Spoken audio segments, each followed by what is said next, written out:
I read a story recently about a woman named Francine Shapiro who invented a new kind of therapy. And she had to really work in spite of a lot of discouragement from mainstream therapeutic experts who told her what she was doing was useless. I'm someone who's spent a good 10 years in talk therapy, and I'm aware that talk therapy addresses a pretty narrow spectrum of issues that it can actually deal with. But there are wounds and traumas that happen to us that lodge themselves in our bodies, and all of the talk and and concepts of psychology don't really reach them. And she was walking in the park one day, and she felt the thing that she recognized as uh, a kind of trauma response. It was a memory where her heartbeat went up, her body tensed up, and her blood pressure skyrocketed. And she had no way to deal with it.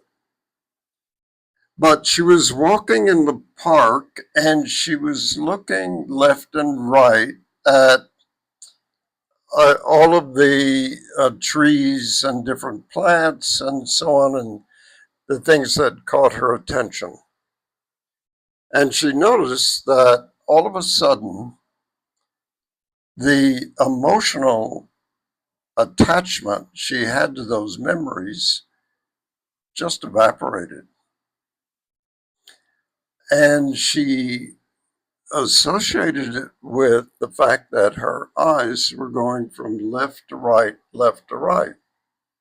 And she thought, I'm going to try that on some other anxieties and traumas I've had, and it worked every time. So she was a literature major in college. She was a young woman at that time. And she decided to change her major to psychology, and she began to propose this kind of therapy to other people once she verified that it really did work for her. And she was ridiculed, of course. She was, um, I imagine the way it happened was the experts, most of them men, no doubt, um, knew that she was wrong. Her theories were wrong without even testing them, without even considering them for a second. How could this possibly work? To just look left and right and left and right, and the emotional charge of whatever your memory is would dissipate. But she was determined and she had courage, and she started organizing groups that were willing to test the theory, and it worked. All right. Fast forward to today, this has become a common therapy. We go to a therapist, and he takes two fingers and he does like this while you're remembering this traumatic event, and then it dissipates. Maybe not in one session, but pretty quickly, without all of the um, uncovering, without all the analysis, without all the words. to remember, describe, and relive a trauma. As a matter of fact, what they discovered was the old therapies, the talk therapies, could re-traumatize people by leading them back into the experience, the memory of the experience, without really diffusing it. So this was definitely an advance. Well, I've long been interested in art therapy, but there's drama therapy, music therapy, dance therapy. The arts really do lend themselves to releasing emotions that are pent up. And it is very effective to do this thing the brain seems to understand. And nobody expected it. Nobody understands it. Still, nobody knows why it works, but the brain knows this language of alternating your eyes from left to right. Well, it occurs to me that we keep talking to the body in a language it doesn't understand. It doesn't understand words and abstractions and concepts. It understands movement. It understands a language that you could call a somatic language. But our whole culture is oriented toward abstractions and ideas and words and concepts and formulas. The body doesn't, the body is just excluded from that world. When we do physical things like sports, we discipline the body, we tell it what to do, we perform according to a formula, and the body tries to do what we require it to do. But when we're dealing with abreaction, when we're dealing with letting things go, we're dealing with releasing ancient wounds and their effect on us, we need to approach it very differently. A lot of our wounds, this is my idea at least, we have a lot of wounds from our own personal life. There's no doubt about that. And we remember them. Remember when we were 5 and our parents died, or we were abandoned, and so on. But I think that there are inherited wounds that just come through the culture. They come through the family. They come through things that happened generations before we were born. And the adaptations that became a cultural norm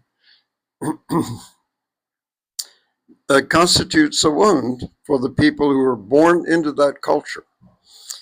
And I do think that a lot of the rage that we see going on in the United States right now in the political arena is a psychological problem. And it is unaddressed rage and anger at things that these people don't even understand. They don't even know where they come from, really. But they have been deprived by the culture, by the family. They have been wounded. They have been violated. And they they get to a point not knowing exactly what the source is of blaming the wrong people, of attacking the wrong people. And what that does is re-traumatize society. So it is definitely an issue, a cultural issue, and we definitely need ways to deal with it. And this is probably a very middle class idea. The lower classes are not going to be interested in therapy usually, but anyone who's downtrodden, anyone who's deprived of the opportunities to be themselves, whether it's getting a certain kind of education, whether it's being in loving relationships, whether it's being in a healthy and thriving natural world, we deprivation is the norm for a lot of people. Are we surprised that they're pretty pissed off about this? I'm not. It's pretty obvious that if you come into this life, you're probably carrying a reason to be alive. You're probably carrying some kind of treasure inside of you that could be developed. And being prevented from that because you're a woman or because you're a black or because you're poor or because your parents are religious fanatics or whatever it is, that is going to create a spectrum of psychological issues, from depression, from anger and rage, to a feeling of just wanting to punish the world. We have a lot of that, don't we? There's just a whole lot of that kind of thing in our society. I don't think, when I look at my native country right now, I can't help but feel a little sad. It is having a hard time. And it's having a hard time a lot because it has repressed all of these beautiful things within the human soul, and nobody knows and nobody cares.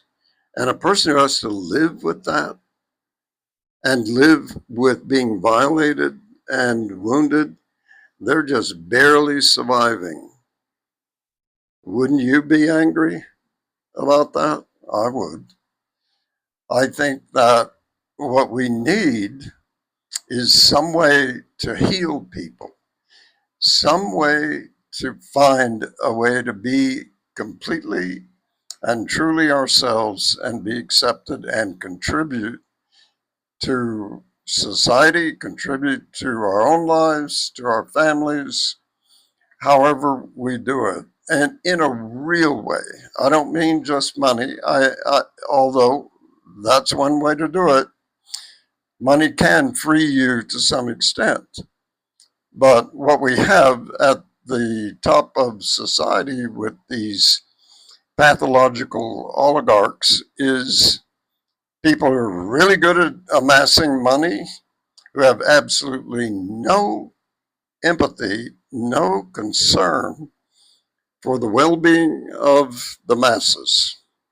And that's a sickness. That's basically something we're going to have to grow beyond.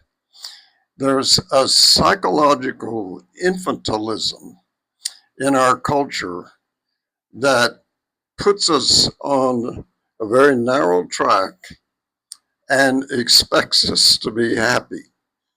And it doesn't work, and people are naturally unhappy with that kind of life, but they don't know what the issue is, what the problem is, and how to deal with it.